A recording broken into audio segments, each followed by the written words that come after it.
Hello everyone, how are you doing? This is MD Tech here for another quick tutorial. In today's tutorial, I'm going to show you how to change your Google Form question font and text style. So if you want to change the font and text size of the questions and answers on the form, in today's tutorial I have you covered. And without further ado, let's go ahead and jump straight into it. So all you have to do is go up to the top and select the little painter's icon that says Customize Theme. Go ahead and select that. And on the right side underneath text style, you can adjust the question text theme as well as for the question and the answer, and you can adjust the size of the questions as well. And that's pretty much it.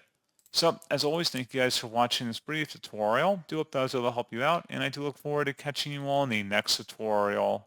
Goodbye.